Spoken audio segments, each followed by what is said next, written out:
Welcome to Biggest Spoilars, the destination for exclusive spoilers, latest updates.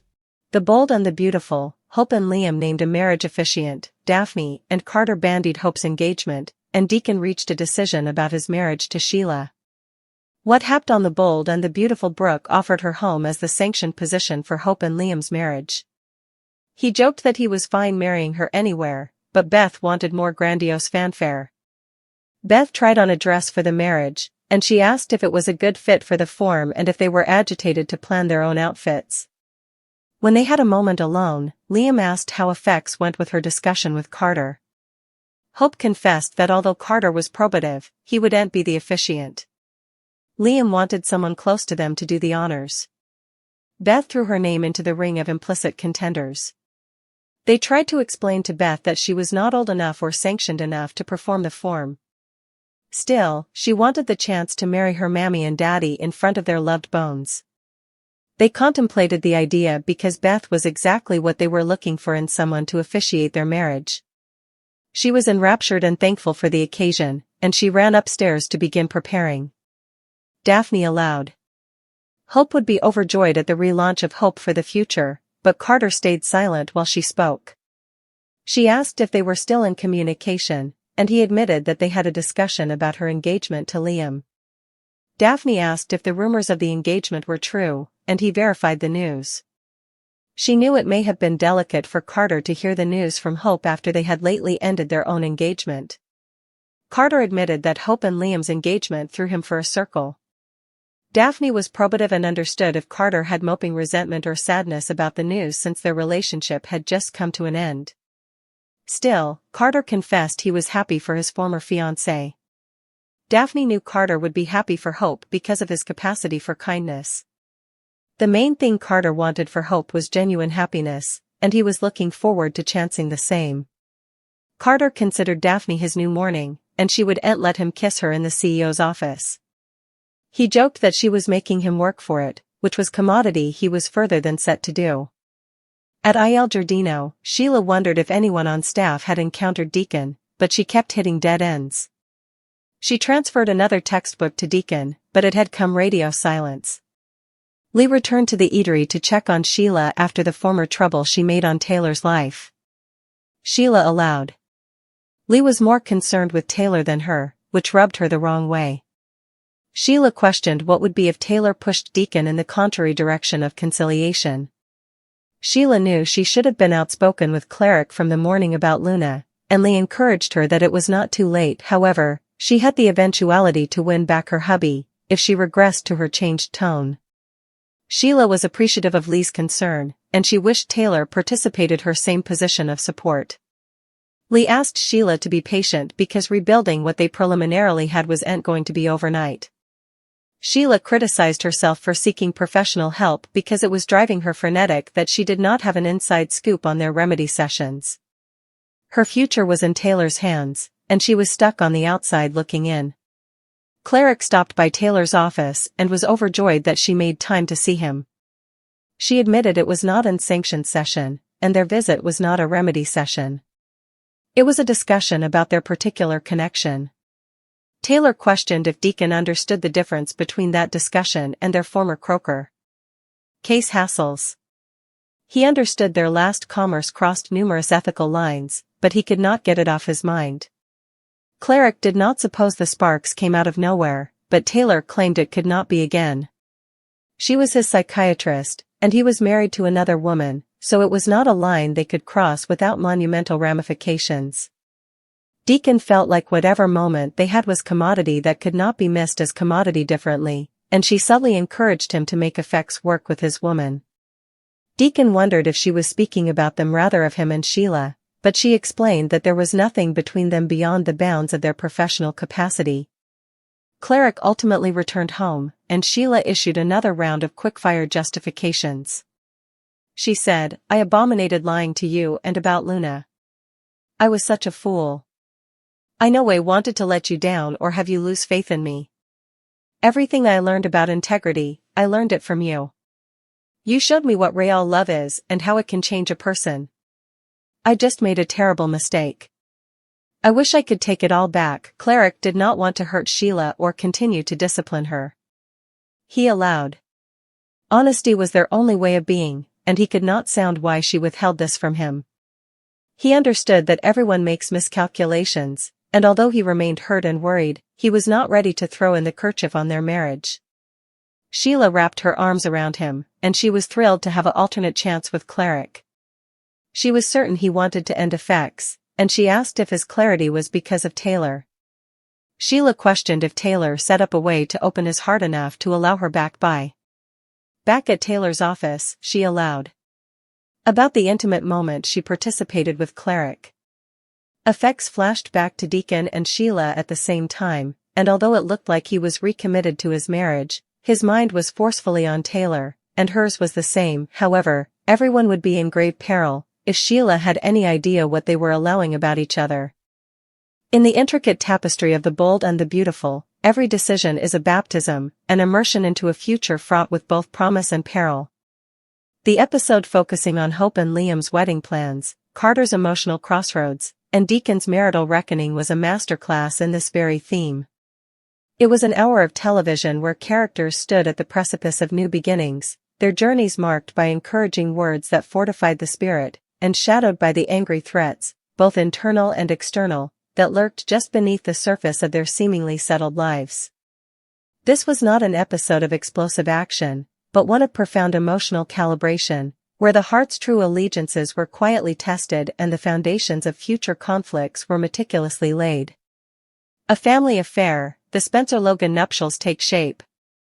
The most overtly joyful baptism of the episode belonged to Hope Logan and Liam Spencer, whose path back to the altar began with a charming blend of practicality, paternal humor, and a daughter's unwavering vision. The setting, Brooke Logan's elegant home, was offered not just as a venue, but as a symbolic sanctuary. This was the house where Hope had grown up, where she had weathered countless storms, and where her mother had always been her anchor. By choosing this location, Brooke was not merely providing a backdrop, she was weaving the Logan family legacy directly into the fabric of Hope and Liam's renewed commitment. Liam's reaction was characteristically grounded.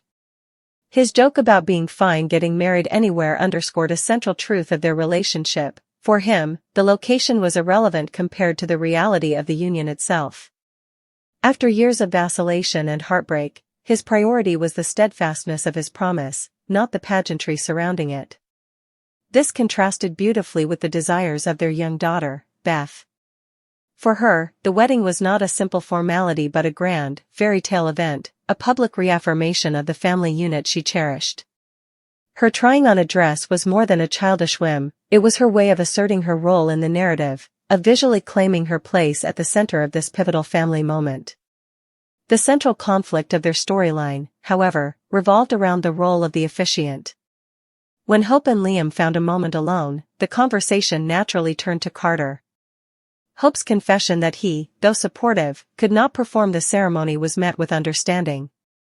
Both recognized the profound awkwardness of asking a former fiancé to preside over the marriage that effectively closed the door on their own romantic future. Liam's desire for someone close to them was a search for more than a functionary, he sought a witness who understood their history, their struggles, and the miracle of their redemption. It was into this vacuum of meaning that Beth Spencer boldly stepped. When she threw her name into the ring, it was initially met with the logical, adult resistance one would expect. They explained she wasn't old enough, not officially ordained, not equipped for the responsibility. But Beth, with the pure, unassailable logic of a child's heart, saw none of these barriers. She saw only the symbolic power of the act, she wanted to be the one to marry her mommy and daddy. Her plea was the most powerful encouraging word of the episode, a testament to her faith in their family. As Hope and Liam contemplated the idea, they experienced a moment of shared, stunning clarity. Beth was exactly what they were looking for. She was the living, breathing embodiment of their love. Her very existence was the reason they had fought so hard to find their way back to each other through countless obstacles. Who better to sanctify their union than the child who was its greatest creation? Her subsequent elation and immediate retreat upstairs to begin preparing was a baptism of innocent joy, a heartwarming commitment to a role she viewed with the utmost seriousness. In this decision, the wedding was transformed from a mere romantic reunion into a holistic family celebration, with its youngest member as the high priestess. The Gentleman's Grace, Carter Walton and the Art of Moving On. While the Logan Spencer home buzzed with familial excitement, a more subdued but equally significant baptism was taking place in the sleek, modern office of Forrester Creations. Here, Carter Walton was undergoing the painful yet necessary immersion into the waters of acceptance. Daphne Rose, ever perceptive, noticed his quiet demeanor amidst talk of the hope for the future relaunch, a line intrinsically linked to Hope Logan. Her gentle probing opened the door to a conversation that was as much about Carter's character as it was about his lost love. Daphne's questions were not accusatory but empathetic. She understood the unique sting of hearing about an ex-fiancé's rapid engagement, especially to the man who had always been her great love. She gave Carter the space to feel lingering resentment or sadness, validating any complex emotions he might be grappling with. This created a safe harbor for him to be honest, a rare gift in the high-stakes world of Forrester. Carter's response was a masterpiece of emotional maturity. He admitted that the news threw him for a loop, a confession of his humanity that made his subsequent grace all the more powerful. He confessed he was happy for Hope. This was not a platitude or a performative act, but a genuine expression of a love that had evolved from the romantic to the altruistic. The main thing Carter wanted for Hope was genuine happiness, and seeing her achieve it, even if it was not with him, allowed him to find a sense of peace. This capacity for selfless kindness, even in the face of personal disappointment, is the core of Carter's nobility. His declaration that he was looking forward to finding the same happiness was the pivotal turn in the scene. In that moment, he was not just moving on from Hope, he was actively turning toward a new future. And he explicitly identified Daphne as that new beginning. Her refusal of his kiss in the CEO's office was a crucial boundary. She was not playing a game, she was demanding a courtship that was separate from the ghosts of his past and the shadow of his corporate power. She was, in effect, demanding that their relationship be baptized on its own terms, not as a rebound. Carter's grinning acceptance that he was more than prepared to work for it signaled his readiness for this new, healthier dynamic. Their flirtation was filled with encouraging words that built a foundation of mutual respect, a promising start for a romance destined to face its own trials. A tangled web, Deacon, Sheila, and the psychiatrist's dilemma. In stark contrast to the uplifting narratives of hope and new beginnings, the storyline involving Deacon Sharp, Sheila Carter, and Taylor Hayes was a slow-motion immersion into a moral and emotional quagmire. This was a baptism not of joy, but of temptation, paranoia, and dangerous self-deception. Sheila's scenes at Il Giardino were a portrait of a woman coming undone. Her frantic searching for Deacon and the radio silence that met her texts were triggers for her deep-seated abandonment issues. The return of Lee Finnegan, under the guise of checking on her, was in reality a follow-up on her angry threat against Taylor's life. Lee's presence was a cold reminder of the consequences Sheila faced if she strayed from her path of supposed redemption.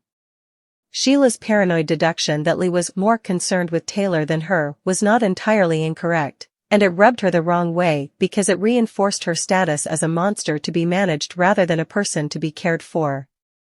Her conversation with Lee, however, took an unexpected turn. For a fleeting moment, Lee became a reluctant voice of reason. Her encouraging words, that it wasn't too late for Sheila to win Deacon back by reverting to her changed self, were a lifeline. They appealed to the sliver of humanity Sheila so desperately wanted to believe in. Sheila's appreciation for Lee's concern was genuine, highlighting her tragic, perpetual state of yearning for acceptance. Her lament that Taylor didn't share the same support was the crux of her problem. She correctly perceived Taylor not as a healer, but as a rival. This perception was terrifyingly accurate, as revealed in the episode's most charged scene, Deacon's unofficial visit to Taylor's office. The moment was layered with unspoken tension. Taylor's immediate clarification that this was not a therapy session but a conversation about their personal connection was a deliberate, and ethically questionable, shifting of boundaries. She was attempting to baptize their relationship in a new, personal context, even as she verbally insisted on maintaining professional walls. Deacon, for his part, was disarmingly honest. He couldn't get their kiss off his mind and refused to dismiss the sparks as a meaningless accident.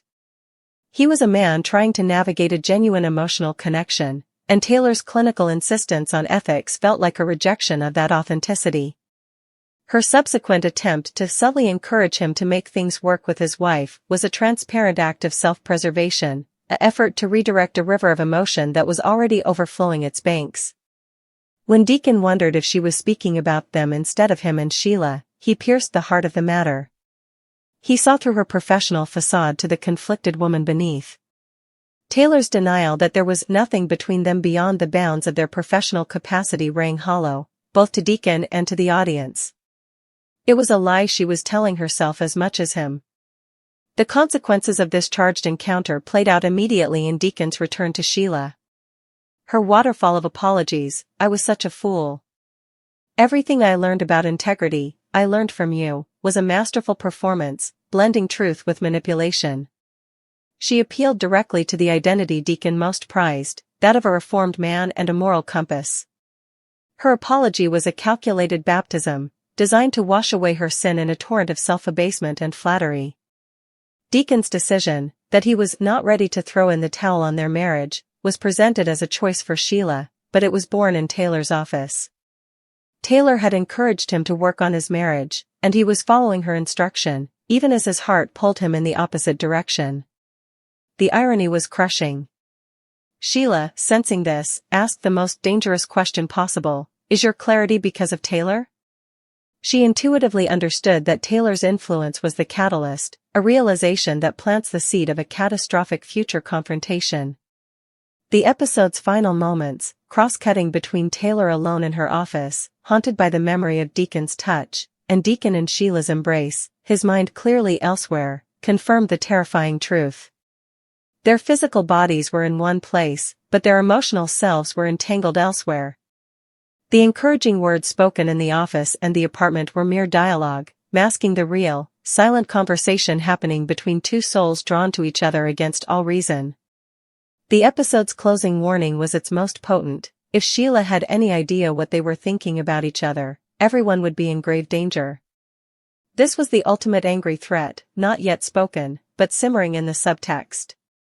The baptisms of this day were complete, but the waters were far from still. Hope and Liam had embraced a future built on family, Carter and Daphne had embarked on a courtship built on respect, but Deacon, Taylor, and Sheila were now trapped in a triangle built on deception, desire, and the ever-present specter of violence. The calm was an illusion, the storm was already brewing on the horizon.